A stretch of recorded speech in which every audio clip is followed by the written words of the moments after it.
जब तक भगवत प्रेमी महात्मा का संग नहीं होगा तब तक तन और मन की जो जलन है, जो दुख है, जो राग है, जो मोह है, वो मिट नहीं सकता।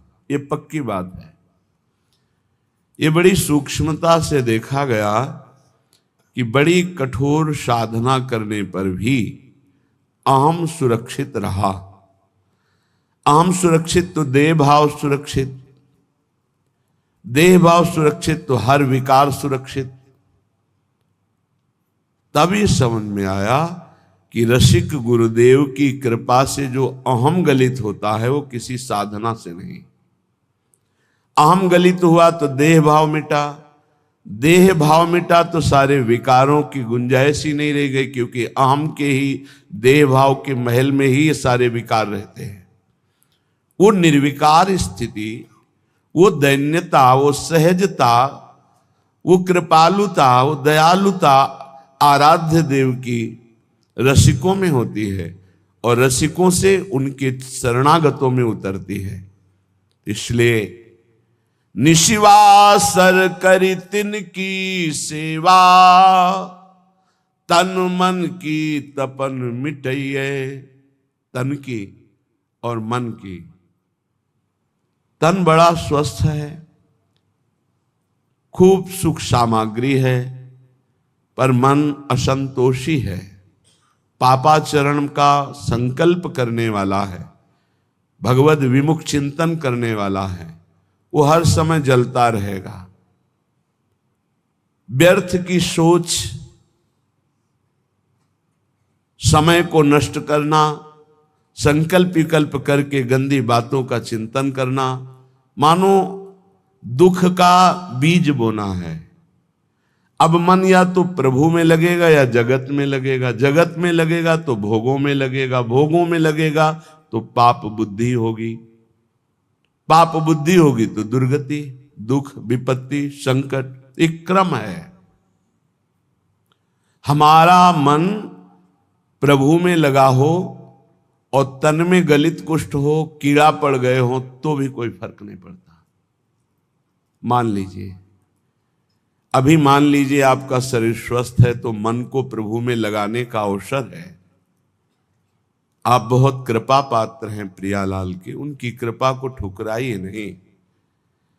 यदि आपका शरीर स्वस्थ है तो आप सोचिए, आप आसन में बैठकर बहुत अनुष्ठान पूर्वक मंत्र जप सकते हैं। आप एक आसन में बैठकर पूरी चतुरासी जी का गान कर सकते हैं। आप एक आसन में बैठकर श्रीमद राधा सुधा निधि का गान करके प्रियालाल को रिझा सकते हैं। आपका शरीर स्वस्थ है तो आपकी साधना उत्तम बन सकती है। अब शरीर अस्वस्थ है, भगवदाकार बुद्धि है, कोई परेशानी नहीं। नहीं तो शरीर जब अस्वस्थ होता है ना, तो ये मन, ये इंद्रियां, ये बुद्धि इसी शरीर में आसक्त हो जाती है। बस हाय हाय, क्लेश, चिंता, शोक यही बना रहता है। इसलिए यावत स्वस्थ विदम कलेवरम। बुद्धिमान वही है कि आग लगने के पहले आग बुझाने की भी व्यवस्था रख ले। आग लगने पर कुआं खोदना मूर्खता है। ऐसे ही शरीर रोग ग्रसित हो जाए, फिर सोचो मेरा मन भगवदाकार हो जाए, तो ये मूर्खता, फिर नहीं लगेगा। यावत स्वस्थ विदम कलेवरम यावत च दूरे जरा। जब तक तुम्हारे अंग काम कर रहे हैं तो सत क्रियाएं कर लो, सत मार्ग का चिंतन कर लो, नहीं बाद में पछताना पड़ेगा। सच्ची मानिए, जब शरीर रोग ग्रसित होता है, भारी पीड़ाएं होती हैं, तो मन को प्रभु में लगाना असंभव, असंभव। अगर मन की गति पहले से प्रभु में गई है तो और जोर से भागेगी प्रभु की तरफ। अगर कहीं प्रभु में हो गई है तो कोई फर्क ही नहीं पड़ता है। निशिवासर करी तिनकी सेवा, रात दिन रसिकों की सेवा करके तन मन की तपन मिटई है। सेवा शब्द को अच्छी तरह से व्याख्या की गई है, उनकी रुचि में रुचि मिला देना, उनकी आज्ञा पर चलना। देखो, यदि कोई रसिक महापुरुष आपको स्वीकार कर लिए हैं तो ये श्री जी की अहेतुकी कृपा आपके ऊपर हुई है। उनका किसी से राग नहीं है, राग पूर्वक वो किसी से प्रेम नहीं करते, किसी से उनकी ममता नहीं है। उस सम स्थिति को प्राप्त महापुरुष यदि आपसे राग पूर्वक ममता पूर्वक बात कह रहे हैं तो आपके अहोभाग्य हैं। तू मेरा है, तू ऐसे चल, प्रियालाल को ऐसे प्राप्त कर, ये अहोभाग्य समझिए। वो अपने चिंतन को छोड़कर आपका चिंतन करके आपके दोषों की निवृत्ति के लिए आपको उपदेश कर रहे हैं।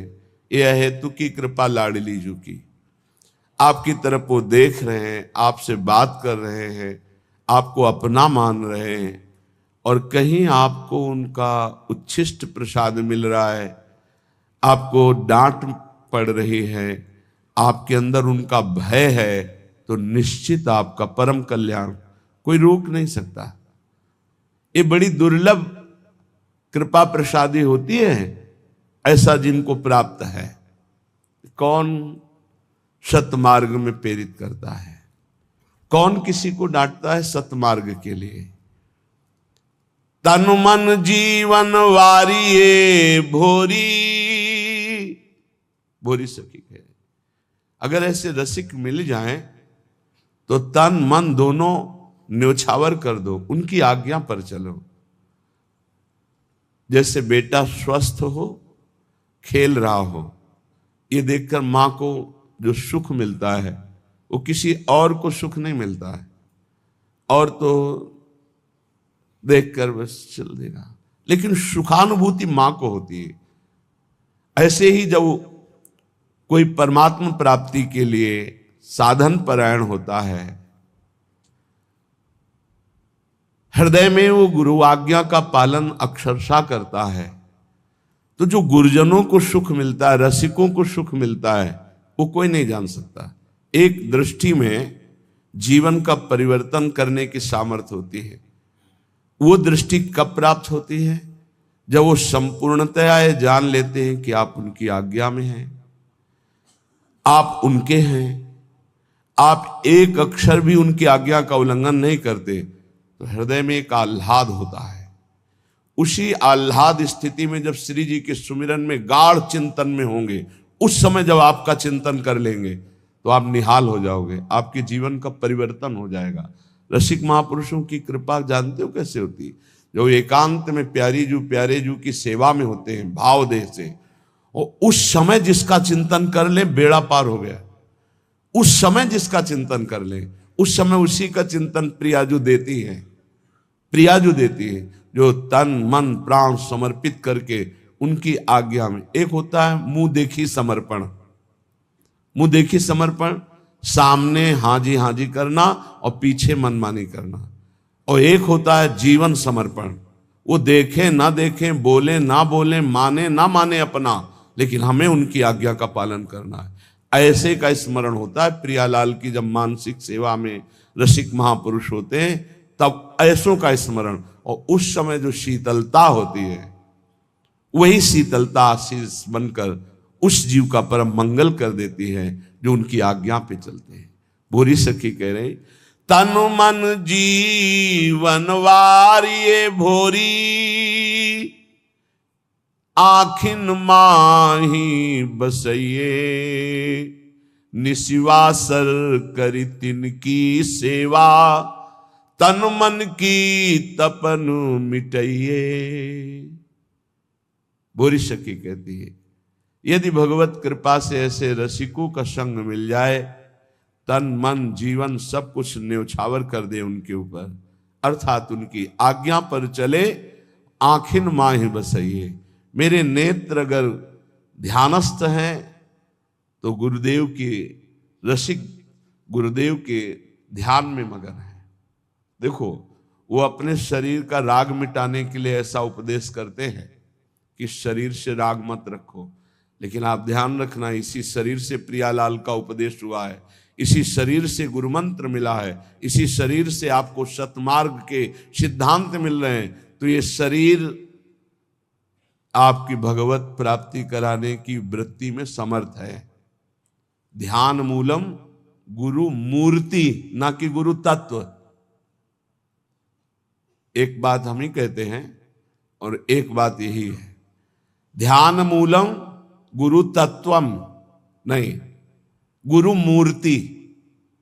बड़ा चमत्कार है। अगर स्नान करते समय गुरु चरणों का ध्यान करके ऐसे जल डाला जाए तो संपूर्ण तीर्थों के अवगाहन का उसे बिना प्रयास के फल मिल जाता है। घर से चरण निकालते ही गुरुदेव के चरणों का ध्यान करके निकलो, कोई विघ्न छू जाए तो हमें बता देना। गुरुदेव के चरणों का ध्यान किया, गुरुदेव के चरणों का प्रणाम किया और चल पड़े अपने ऑफिस, अपने कार्य के लिए या जिस हेतु से। कोई विघ्न आपको नहीं, सारे विघ्नों का नाश इनके चरणों के स्मरण मात्र से हो जाता है। आप गुरु मंत्र जप रहे हैं, गुरु को सानिध्य में ले आइए भाव से। हमारे गुरुदेव उच्च आसन पर बैठे हैं, मैं उनके चरणों में बैठा हुआ, अगर ऐसा भाव न बने तो छवि रख लीजिए, एक रुमाल बिछा ली, गुरु की छवि विराजमान कर ली। गुरु के सानिध्य में जो जप होता है अनंत कोटि गुना बढ़कर होता है। जैसे वर्णन है कि घर में जो जप होता है उसे कई गुना 10 गुना बढ़कर के गौशाला में, फिर उससे बढ़कर प्रयागराज तीर्थ में, ऐसे ऐसे वर्णन है। लेकिन गुरु के सानिध्य में अनंत गुना जप का फल होता है। रसिक गुरुदेव को भोरी सखी कह रहे, आखिन माही बसइये, ध्यान मूलम गुरु मूर्ति, पूजा मूलम गुरु पदम, मंत्र मूलम गुरु वाक्यम, मोक्ष मूलम गुरु कृपा। गुरु कृपा मोक्ष मूलम, संसार से मुक्त होने के लिए मूल क्या है? गुरु कृपा है। तो रसिक संग बिनु प्रेम न होई, बिना रसिकों के संग के श्री प्रियालाल से प्रेम नहीं होता। बड़े सौभाग्य हैं जब श्री जी कृपा करती हैं तो अपने नाम रूप लीला धाम की स्थापना करने वाले रसिकों का संग प्रदान करती है। अनादौ संसारे कति नरक भोगा न विहिता, कियंतो ब्रह्मेन्द्राद्यतुल सुख भोगाश्च न कृता, तदास्मिन्नेकस्मिन् वपुषि सुख दुखे न गणयन्, सदैव श्री वृंदावन मखिल सारम भज सखे। हे सखे, हे मित्र, ये जो मैं तुम्हें बात कह रहा हूं इसे ध्यान से सुनना। तुम अज्ञानी हो इसलिए नहीं जान पा रहे। तुमने कितनी बार नरक भोगा है तुम्हें पता नहीं, कितनी बार स्वर्ग भोगा है तुम्हें पता नहीं। तुम इंद्र भी बन चुके हो, देवता भी बन चुके हो, अतुल सुख भोगे हो संसार के, और बहुत नरक भी भोगे हो। ये सब भोग चुके हो। इन काम क्रोध लोभ ने बड़ा तिरस्कार तुम्हें किया है, बड़ा तिरस्कार। अंदर से देखो, जो काम के गुलाम हैं, अंदर से देखो कैसा ये नचनी नाच नचाता है, कैसा ये तिरस्कार करता है, पागल श्वान की भांति घुमाता है। गोस्वामी तुलसीदास जी ने लिखा है, पद सिर त्राण बजे, जूते पड़ते हैं सिर पे, फिर भी इसको समझ में नहीं आता। ये काम क्रोध लोभ मोह मद मत्सर ये दुर्गति किए हुए जीव की है, फिर भी इसको समझ में नहीं आता। सिर पद त्राण बजे, हरिजु मेरो मन हठ न तजे। इन भोगों ने कितना तुम्हारा अपमान किया, तो स्वतंत्र विनाशी कितना परास्त हो गया।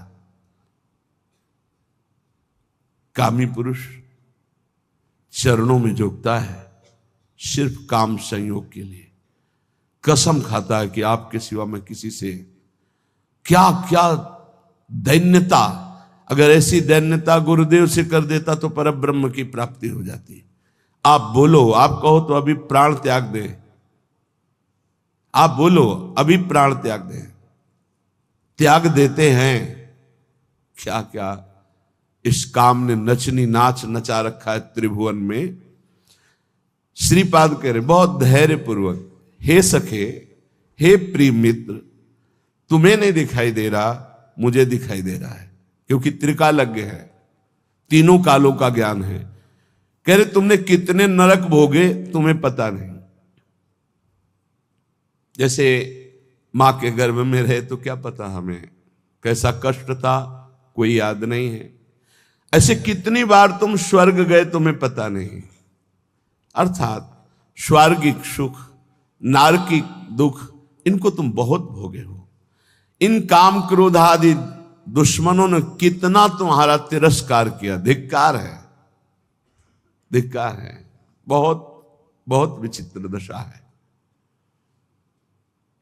महाराज पुररवा का वैराग्य एकादश स्कंद में लिखा हुआ, पढ़ना चाहिए। वो महाभारत में हमने पढ़ा पुररवा जी की दशा, पागलों जैसे उर्वशी के प्यार में डूब। ऐसी स्थिति के प्राण निकल जाएंगे जब उर्वशी अंतर ध्यान हो गई। पागलों जैसी चक्रवर्ती सम्राट महाराज पुररवा, बस जैसे कोई विरही, हा प्रियालाल, हा प्रियालाल, ऐसी दशा। ये दशा देखकर देवी उर्वशी पुनः प्रकट हुई। जे हुई प्रकट हुई तो जैसे मृत को कोई संजीवनी पिला दे, ऐसे हा उर्वशी, उर्वशी का बस आप जानते हो मैं किसी की नहीं होती। मैं केवल पुण्यात्मा के पुण्यों का भोग प्रदान करने के लिए जाती हूं। मैं दयावश आई हूं तुम्हारी दशा देखकर, मैं किसी की नहीं हूं। मैं तो आदेश से आती हूं उसके पुण्यों के प्रताप का भोग करवाने के लिए। तुम्हारे पुण्य क्षीण हो गए, अब मैं तुम्हें स्पर्श करने का भी अधिकार नहीं दे सकती, और तुम मेरा वियोग छोड़ो, मैं किसी की नहीं हूं। अंतर ध्यान हो। तब उनको जो झटका लगा, वैराग्य आया, तो उनका धिक्कार है मुझको। भगवान बड़ी कृपा करते हैं जब सांसारिक प्यार में ठोकर दे, बड़ी कृपा होती है उनकी। जिनको थोड़ा भी धर्म का ज्ञान है तो उनका रास्ता प्रभु की तरफ खुल जाता है। जैसे चिंतामणि ने ठोकर लगाई तो बिल्व मंगलाचार्य बन गए। ठोकर लगनी आवश्यक होती है। बहुत द्रवित हृदय होता है आशिकों का। वही आशिकी अगर मुड़कर हरि की तरफ लग जाए तो परमानंद की प्राप्ति हो जाए। पूज्य जीव गोस्वामी जी से जब कोई दीक्षा लेने जाता था तो ये पूछते थे, तुम्हारा मन कहाँ आसक्त है? तो कहते स्त्री में। ठीक है, काम हो जाएगा, मंत्र दे।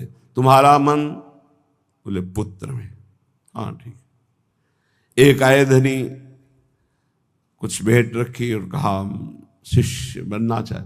तुम्हारा मन कहाँ है? बोले किसी में आसक्त नहीं है। बोले हमारे लायक नहीं हो, काशी जाओ, वहां किसी ज्ञानी की शरण लो, हमें तो आशिक चाहिए। मोड़ना है, आसक्ति को मोड़ दिया। जो पत्नी में है, पुत्र में है, मां में है, पिता में है, शरीर में, भोगों में, वैसी थोड़ा प्रभु में हो जाए, निहाल हो जाए जीव। कहते तुम जरा सोचो, सब बैठे हो, सोचो जरा कैसा तिरस्कार करते हैं काम क्रोध लोभ आदि। आप गिड़गिड़ाते हैं, आप चरणों में गिरते हैं, और वो रौंदता है काम। वो तुम्हारे तनिक भी सम्मान की बात नहीं देखता। वो तुम्हें बार बार गिराता है, बार बार पतित करता है। तुम्हें कभी इस विषय में अहम जागृत नहीं होता कि मेरी कितनी दुर्गति हो रही, मैं कितना नीचे गिरता जा रहा हूं, मैं कितना नीच हो चुका हूं। कभी इसमें अहम जागृत करो कि अय काम तूने बहुत परास्त किया, अब मर चाहे जाऊं तुझे स्वीकार नहीं करूंगा। एक बार करो तो भगवान का बल जागृत हो जाए। जहां अहंकार नहीं करना चाहिए वहां अहंकार करते हो। गुरुजनों से, पूज्य जनों से, शास्त्रवेत्ताओं से, भगवत प्रेमियों से यहां दैन्यता, यहां गिड़गिड़ाओ, यहां बार बार अपने अहंकार को गिराओ तो यहां मंगल हो जाएगा। लेकिन नहीं, यहां अहम दिखाओगे और वहां काम की गुलामी में गिड़गिड़ाओगे, वहां अपने आम को जागृत करो तो तुम्हें वीर समझे कि अय काम, अब तक बहुत परास्त किया, आज मैं भगवान के चरणों का आश्रय लेकर देखता हूं कि तू अब कैसे परास्त करता है। तू भी भगवान की शक्ति से युक्त है, तो मैं भी भगवान का अंश हूं और उन्हीं की शक्ति से संपन्न हूं। देखता हूं तू मुझे कैसे परास्त करता है। यहां हम जागृत करो तो कुछ समझ में आवे। इन काम आदि दोषों ने कितना तिरस्कार किया। हे सखे, कभी तूने सोचा नहीं? अब वर्तमान में सोच लो, अभी इसी क्षण।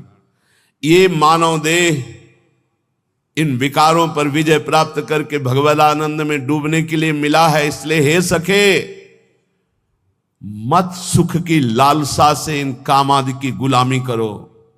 ये कभी सुख नहीं देने वाले, क्लेश, अशांति, जलन के सिवा नहीं मिल सकती। लिख लो कागज में या दिमाग में लिख लो, भोगी पुरुष को केवल अशांति, क्लेश, हीनता, भय और असत विचार, यही उसके बढ़ते चले जाते हैं। व्यर्थ की सोच, व्यर्थ की सोच। Over thinking. ये पूछ रहे थे कि ये ओवर थिंकिंग कैसे जाएगी? भगवान के आश्रित होकर नाम जपने से, ये कामादि दोषों की गुलामी से, ये व्यर्थ चिंतन, इसे हिंदी भाषा में व्यर्थ चिंतन, वही तुम व्यर्थ का चिंतन करते हुए भयावह अंदर वृत्ति जागृत, घबराहट होना, चिंता होना, शोक होना, ये अपने आप बढ़ते जाएंगे, क्योंकि तुमने असत भोगों का दासत्व स्वीकार। ये कभी अहंकार जागृत करो। हम कहते हैं जागृत करो, घमंड करो इस बात का कि हम प्रियाजू के हैं, हम प्रभु के हैं, अब तुम विकार मुझे कैसे परास्त कर। नहीं, गुरुजनों से आंख टेढ़ी करके देख सकते हो, लेकिन विकारों से नहीं। ये आप अंदर देख लो, बैठे हो अपने सब, जैसा वो कहेंगे वैसे ही तुम्हें घुटने टेकने होंगे। वहां अहंकार तुम्हारा नहीं दिखाई देता। बहुत हुआ, अब नहीं। कभी ऐसा नहीं सोचते हो। अगर सोचोगे भी तो एक ही धोबिया पछाड़ मारेगा, काम की मुंह भरा गिर जाओगे। अगर बचना है तो हरिनाम बल, राधा राधा राधा राधा और महापुरुषों के चरणों का आश्रय करें। परम सार श्री वृंदावन में आ जाओ, रसिकों का संग करो, नाम बल जागृत करो और इन विकारों की गुलामी से मुक्त हो जाओ। बहुत बार स्वर्ग भोगे हो, बहुत बार नरक भोगे हो। कहे कि अंतो ब्रह्मेंदाद्यतुल सुख भोगाश्चन कृता। तुमने ब्रह्म सुख, ब्रह्मा का सुख, इंद्र का सुख, देव सुख सब भोगे। और अनादौ संसारे कति नरक भोगान विहिता। ये अनादि है, कब से हुआ कोई पता नहीं। कितनी बार नरक भोगा तुमने। अभी भोगों का तिरस्कार सह रहे हो, काम क्रोध आदि की गुलामी में फंसे हो। अरे जागृत हो, तू अविनाशी का बच्चा है, तुझे कोई नहीं परास्त कर सकता। शरीर भाव में आने के कारण तेरी दुर्गति हो गई। उठ, अपने स्वरूप को जान। इसीलिए मानव देह मिली है। श्री वृंदावन वासी पाद रजसा सर्वांगमा गुंठयन। श्री वृंदावन में कमुज्ज्वल तमम पश्यन समस्तोपरि। श्री वृंदावन माधुरी भिर्निशम श्री राधिका कृष्णयो रप्यावेश मनुस्मरन न दिवस श्रीधाम वृंदावनम। कैसे शरीर पावन हो, मन पावन हो, मेरा पवित्र हम कैसे हो जो मैं निर्विकार हो जाऊं। कह रहे जो वृंदावन के प्रेमी रसिक जन हैं, ब्रजवासी जन हैं, इनकी चरण धूलि में लौट जाओ। इनकी चरण रज रोज शरीर पे लगा। श्री वृंदावन वासी पाद रजसा सर्वांगमा गुंठन। बहुत बड़ी वस्तु है ये वही पकड़ सकता है जिस पर श्री जी की अहेतु की कृपा है। भरत जी जो जड़ भरत जी के रूप में है, उन्होंने यही कहा, बिना महत्पाद रजोभिषेकम बिना महापुरुषों की चरण रज से अभिषिक्त हुए ये ब्रह्म बोध नहीं प्राप्त होता। प्रहलाद जी ने भी कहा कि जब तक अकिंचन भगवत प्रेमी महात्माओं की चरण रज में अभिषेक नहीं होगा तब तक मेरी जैसी मति है ऐसी हरि में नहीं होगी। नैषाम मति तावदुरुक्रमान्यम। यहां श्रीपाद कह रहे हैं काम क्रोध आदि पर विजय प्राप्त करने के लिए, समस्त भोगों पर विजय प्राप्त करने के लिए, समस्त दोषों का तिरस्कार पूर्वक त्याग करने के लिए क्या करो? बोले श्री वृंदावन वास पाद रजसा सर्वांग मां गुंठयन। कोई अंग न बकाया रहे, पूरे शरीर में वृंदावन की रज लगाओ। ये चिकनी चमड़ी रजोगुण पैदा करके भोगों में फंसाती। मान लीजिए हमारी प्रार्थना, जितना शरीर को सुकुमार करोगे, साबुन लगाओगे, चिकना करोगे, उतना ही मन गंदा होगा। लिख लो दिमाग में, शरीर राग त्यागी ही भगवत अनुरागी होता है। इस बार बढ़िया शरीर मिल गया, अगर बढ़िया कार्य नहीं करोगे तो घटिया शरीर मिलेगा। न जाने कितने पशु पक्षियों को क्या क्या पीड़ाएं सहनी पड़ती, क्या क्या कष्ट सहना पड़ता है, कैसे। इसलिए इस मानव देह की चिकनाहट चमड़ी को देखकर गर्व मत करो कि मैं रूपवान हूं या तू रूपवान है। यहां कोई रूप नहीं, ये सब मरे हुए रूप हैं। मृत्यु लोक है इसका नाम। अगर रूप ही देखना है तो ऐसे ऐसे रूप हैं कि बड़े बड़े जितेंद्री मूर्छित हो जाएं देवलोक में, ऐसे रूप हैं। और देवलोक भूलोक रसातल सुनि कवि कुल मति डरिए, सहज माधुरी अंग अंग की कई कासो पट तरिए। देखो माई सुंदरता की सीमा। आओ इधर देखो रूप, लालजू का लावण्य देखो, प्रियाजू का रूप देखो। श्री वृंदावन में कम उज्ज्वलतमम पश्यन समस्तोपरि। पश्यन देख बा माधुर्य रस की वर्षा करने वाले श्री राधिका कृष्ण यो, श्री श्यामा श्याम यहां बेहरण कर रहे। इसलिए मेरी बात मान जा, वृंदावन की रज को एकत्रित कर लो और स्नान के बाद रोज लगाओ। हमारी ये बात मान लो, ये जब तक रजकण शरीर में नहीं लगेगा तब तक विषयों पर विजय प्राप्त करना बहुत कठिन है। ये सद्यो वशीकरण चूर्ण मनंत शक्तिम तम राधिका चरण रेणु मनुस्मरामी। ये श्री जी की चरण रज, ये श्री जी की रसिकों की चरण रज में अनंत शक्ति है। उसी अनंत शक्ति से हम इन काम आदि दोषों पर विजय प्राप्त कर सकते हैं। इसलिए परिचर चरण सरोजम तद गौर श्याम रसिक दंपत्यो, वृंदावन नव कुंजावली सुमहानंग विह्वलयो। यदि तू गौर श्याम चरणारविंद की परिचर्या, उनकी समीपता, उनका दर्शन जो इस संसार रूपी महान ज्वाला से आपको बचा लेगा, गौर श्याम चरणारविंद, यदि ऐसा चाहता है तो नवीन नवीन कुंजों में विहरण करने वाले श्री प्रिया प्रीतम के भाव में जो डूबे हुए रसिक जन हैं उनका संग करो, उनकी चरण रज माथे पे लगाओ, उनकी आज्ञा पे रहो। तो परिचर चरण सरोजम, तो उसका परिणाम क्या होगा? तद गौर श्याम रसिक दंपत्यो, दंपति श्री प्रिया प्रीतम जी, ये आपके नेत्रों में ऐसी सामर्थ्य दे देंगे कि फिर ये दृश्य बदलने लगेगा। चिदानंद यही वृंदावन है, यही की अद्भुत नौ कुंज, नवीन नवीन लताएं, नवीन नवीन क्रीड़ा परायण श्यामा श्याम, ये आपके नेत्रों में झलकने लगेंगे।